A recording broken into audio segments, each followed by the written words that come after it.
乐宝今天一回家，感觉天翻了，自己好不容易盘了8年的床不见了，而现在在自己面前的是一个没有自己气味的崭新的床，给乐宝整的都不知所措了，尾巴翘了好几次，愣是没再给小床做标记，这给乐宝搞得都不适应了。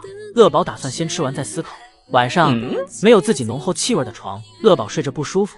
晚上睡觉时，乐宝没有在小床上睡，而是去到了角落。不过这都是暂时的。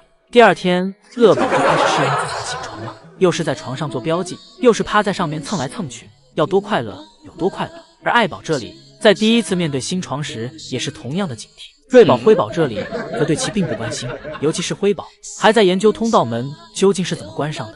开始时，爱宝对新的小木床同样的不适应，同样对自己盘了数年的床不见了产生了疑问。不过爱宝是宝家最理智的大熊猫，简单的嗅闻了一下，便直接坐下开吃。爱宝对家里的改变总是适应的很快。一会儿，宋爷爷端来了盆奶，宋爷爷这里打算让姐妹俩吃完，再去旁边房间找妈妈。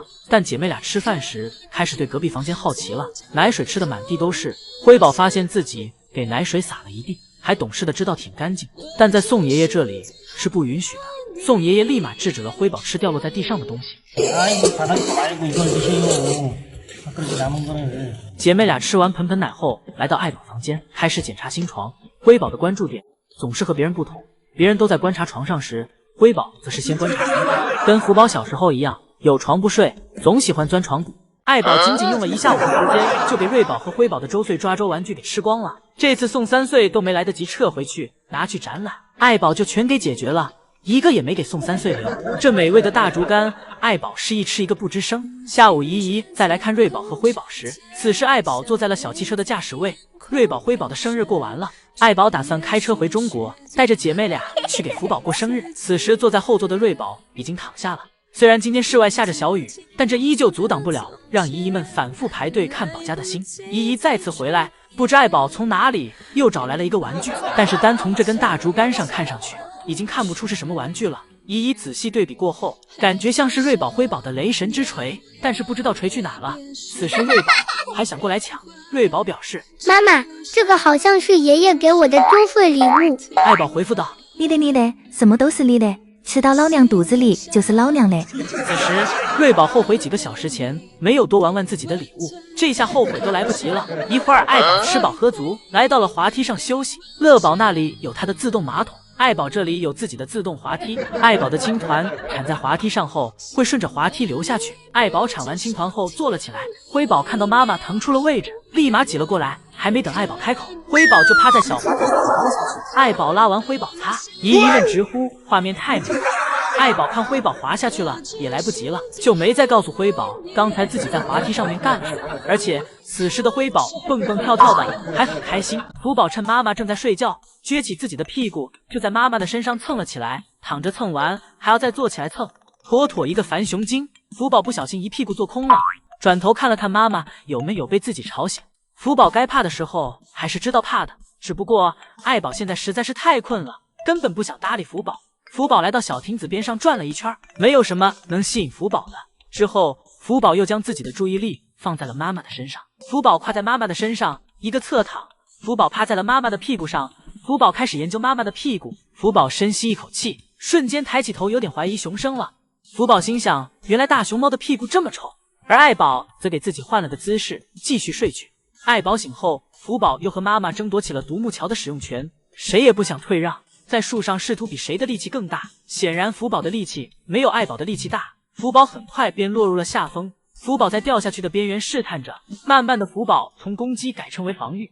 福宝做最大的努力不让自己从树上掉下去，因为从上面掉下去实在是太疼了。福宝紧紧抱着独木桥，之后用尽全身力气想从妈妈的身下钻出去。福宝的头就如同面团捏的一样，全是褶子。福宝率先从树上下来，而当爱宝也想要下来时，福宝开始半路阻击妈妈。福宝咬着妈妈的后脖领子，福宝被推开后又接着站起来继续咬。虽然福宝咬的不疼，但是很痒。爱宝暂时放弃了下树，又重新坐了回去。等福宝折腾累了，爱宝趁福宝不注意，悄悄从树上下来。等爱宝从树上下来后，便开始对着福宝大打出手，一边揍福宝，一边给福宝讲道理。但此时的福宝已经不是刚出生的时候了，福宝跟妈妈打得有来有回，福宝狠狠咬住妈妈的脸，问妈妈服不服。爱宝挣脱开后，给福宝狠狠摁在了身下，反问福宝服了没有。福宝今天出门时被爷爷刚才浇花时流下来的水所吸引，福宝在水字旁闻来闻去，一直闻到水的尽头，福宝这才明白了过来。福宝先是来到饮水盆前喝了会儿水，福宝这也算是饮水思源了。喝完水后，继续在园区闻来闻去，闻着闻着就走到了室外园区。福宝来到室外园区后，便也打消了刚才对园区的好奇，坐在了小木床上吃起了竹子。爷爷表示，看福宝吃播是一种治愈的过程，身心的疲惫都可以放松下来。从福宝挑竹子到吃竹子，可能每一步都在情理之中，但可能每一步都会在你的意料之外。爷爷看了福宝10几分钟吃竹子的样子，这也算是爷爷的一个休息时间了。爷爷镜头一转，福宝回家休息完出来，来到小躺椅上吃胡萝卜。胡萝卜是福宝和爱宝除了苹果以外最喜欢的食物。福宝坐在小躺椅上享受完爷爷给自己的胡萝卜。福宝吃完胡萝卜后没有吃身旁的竹茎，而是来到小亭子上吃鲜嫩的竹叶。或许是因为竹叶不用挑拣，而且没有竹茎那般坚硬，福宝吃饱后便来到了树上休息。而将爷爷此时拿着摄像机记录着福宝的样子。虽然福宝的生活单调，但是对于爷爷来说，每一天福宝都是一个新的样子，所以值得去拍摄和记录。而福宝的爸爸乐宝此时刚吃完窝头，正低头回味着刚才窝头冲击味蕾的感觉。等乐宝细细的将窝头品尝完，这才拿起竹子吃了起来。按照江爷爷的说法，爱宝这不是在打福宝，而是在教育福宝自卫的方式。只见爱宝咬着福宝来回拉拽，这样可以将对手放倒。爱宝让福宝爬起来好好学。福宝不明白妈妈的良苦用心，开始反抗。福宝用脚阻挡着爱宝的进一步进攻，福宝给自己打了个转，但爱宝依旧没有松动，对着福宝继续发起猛烈的攻击。爱宝表示打在福宝身，痛在自己心，一切都是为了福宝好。爱宝给福宝揍得晕头转向的，福宝在妈妈手下根本没有反抗之力。福宝现在想，如果能把自己的皮套脱下来就好了。爱宝紧紧咬着福宝的皮套，就是不想松口。福宝找准机会从爱宝怀里钻了出去，福宝撅着屁股，爱宝看着不顺眼，一巴掌给福宝拍了下去。福宝趁机赶紧溜，爱宝接着通过滑梯缝又给了福宝一巴掌，给福宝从滑梯上拍了下去。福宝拍拍身上的土，再次爬起来，跟妈妈说自己已经学得差不多了，不用再学了。福宝重新回到小木床上，爱宝紧跟其后，又来到了福宝的身边，再次将福宝揉进自己怀里。福宝在爱宝怀里就像是一个面团一样，福宝可以变成任何不规则的造型。